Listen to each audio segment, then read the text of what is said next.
has happened in film criticism over the last 50 or 60 years?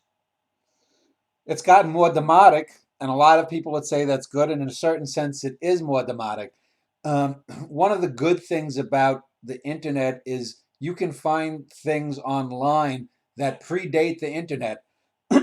Probably the best example of that is Project Gutenberg, where you can find a lot of public domain books. But you can also find film reviews, book reviews of things, Hemingway novels, films from the 1920s or 30s. And if you look at the film criticism of the mid 20th century, one name stands out, and he's probably the most well known film critic of that era, and he was sort of the Roger Ebert of that era. And his name was Bosley Crowther, and he wrote for the New York Times.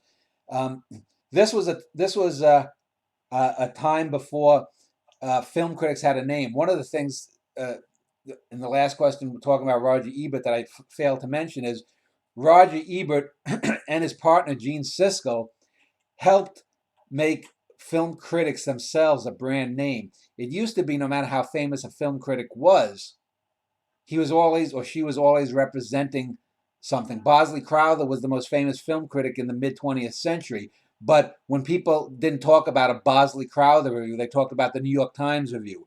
Same thing like Pauline Kael. She might have, did she write for a New York magazine or New Yorker? Yeah, New Yorker. The New Yorker, yeah. They didn't talk about a Pauline Kael review. They talked about the New Yorker review, which was de facto Kael. But so people like the Kaels, people like the Crowthers. They would go on. They'd have their little small purviews. They'd have their little axes to grind. And as you detailed in your Woody Allen book, someone like a Kael, if she was in a particularly bad mood and she was on the rag that day, and she went and saw a Steve McQueen, the white American actor, not the black filmmaker, a Steve McQueen film in the '60s, she might rip that film even if it was a good heist, but simply because she was on the rag, and she would justify that. Someone like a Bosley Crowther, if if a film offended his sensibilities in some way, maybe like a James Bond film because of the sex shown, which at the time, was deemed scandalous, he might just write a review that ripped the whole thing without even approaching it. What you have now on the internet, and if you look at the sort of Siskel and Ebert primetime years of the 70s through 90s as sort of the buffer zone between those eras. Once the internet came in the early 21st century, you had all of these film websites, and I've talked with some of these people. I've interviewed some of them. I'll interview some more of them. People have their blogs, and some of them have specialty blogs on sci-fi or golden age of Hollywood or foreign films, and this is all interesting. But on the other hand, most of them can't write well. Most of them don't have insights, and most of them, and by most I mean 95% or more, will just be talking about the films they like. It's again the old like dislike axis. I can't get beyond myself. I just have to talk about what I like or what I don't like, rather than what is good or bad. And that has proliferated even more so.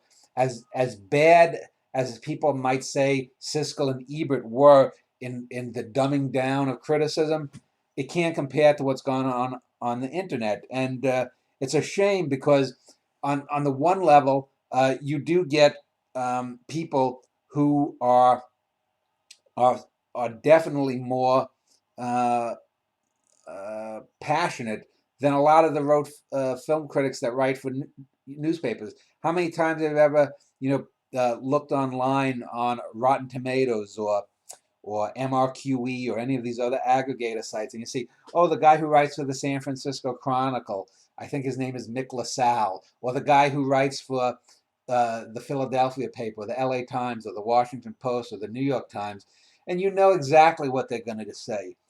There's a guy who writes for Grantland, Wesley Morris, who I just read is actually going to be leaving that website, Grantland, to go to the New York Times. If you read his reviews, you know exactly what he's going to say. Speaking of Roger Ebert, I never had heard of this film critic named Armand White until I was somehow mentioned in a league with him. And he's someone who is is even worse than Pauline Kael because he's a total psychotic that is just uses movies to grind his own axe. So it's a mixed bag. You can get, certainly Cosmoetica has benefited from the movie reviews that I put out there. It's helped got me a little bit more notice, if not money or whatnot. But on the other hand, for every Dan Schneider out there, you're going to have, 9,999 Joe from Cleveland, hey, thumbs up, for some piece of shit movie that he simply likes. So it's a mixed bag, but it's mostly negative.